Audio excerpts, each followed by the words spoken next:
Welcome back. So, there was a question that was asked. Should you focus on building an emergency fund or pay down debt first? And I'm going to give you my take on this as a retired fire movement retiree, I guess. My thoughts on it. When it comes to an emergency fund, a lot of experts will tell you, hey, have 3, 6 months, 12 months of your salary saved, set aside. They'll have some kind of living expenses. They'll give you a number to set aside cash or whatever, and that's fine. I don't fault that idea, but emergency fund is okay. It's good. It's good to have 6 months, 12 months of cash set aside. But if it's just cash, rather it's in the money market or not, it's not really working against you. And we don't want to have lazy dollars.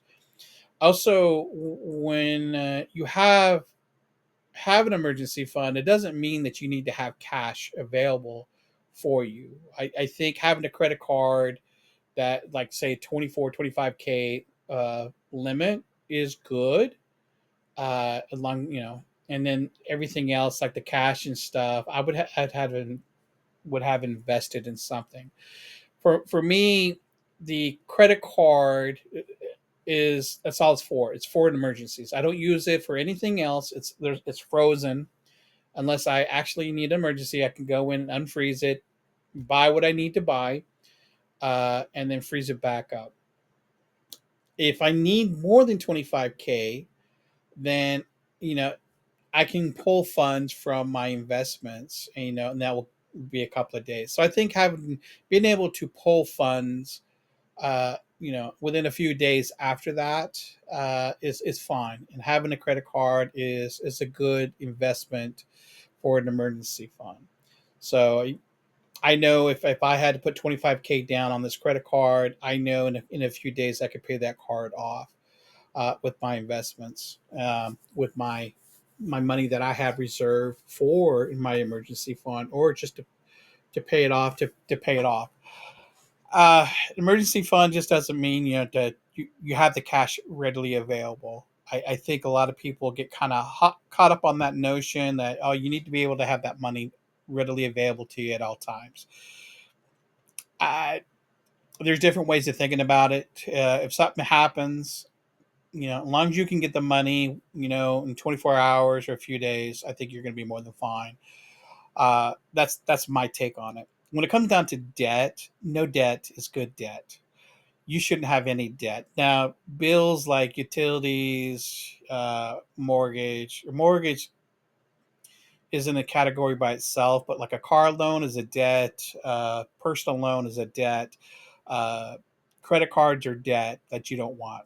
You should have no debt. I think any debt you have is bad debt. A mortgage could be bad debt, depending on how you look at it. If you have a high interest on that mortgage, or that mortgage is $3,000, $4,000 a month, and it's more than 40, 50% of your monthly income, that is a problematic.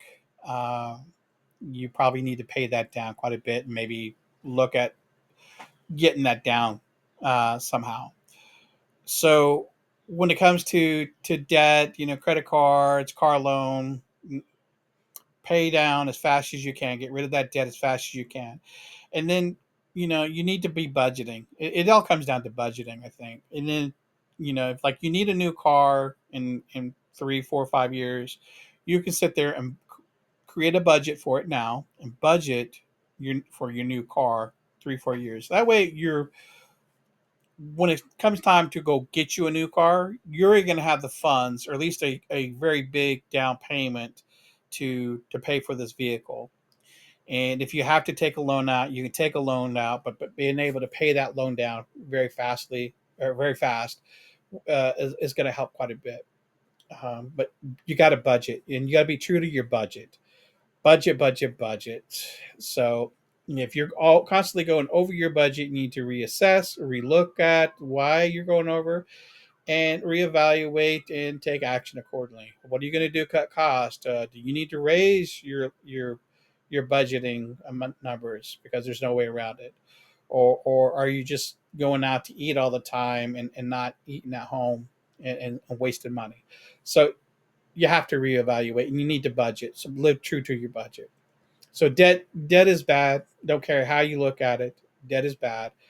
If you owe somebody money, you're giving them money away. You're giving your hard-earned money for free because you borrowed money and you have to pay a tax or whatever interest on it. However you want to look at it, you're just throwing that money away to them. And like some credit cards, if you max out a credit card, it could be $400 or $500 of interest extra on top of the payment that you got to pay every month to this credit card or whatever this debt is. You're just giving away that much more money. So pay off your debt. Don't incur debt if you don't have to. Be in control of your life. Make sure that you're not indebted to somebody else, because the longer you're in debt, the longer you're indebted to somebody else. So that's my take on it. Um, your emergency fund, you can be whatever, as long as you can able to access funds within a short time manner. Invest that money into something that's going to work a little bit harder for you. If you have to sell stock or an ETF, index fund, or whatever, bonds, you can get that money in a few days. Have a good credit card that you can pull money from if you need the money right then and there, but freeze it, and that's all you use it for. Uh, budget, budget, budget, and make sure you have no debt. The more debt you have, the more money you're just throwing away out the window for somebody else. Which you think about it, if you're throwing $400 or $500 of interest a month, that's $400 or $500 that you could be throwing towards your investments that we could be working for you, making you money. Instead, you're giving it to somebody else who's making more money. So, anyways, that is my take on that question. Emergency fund versus debt. That is my answer. And like always, I will see you guys on the next one.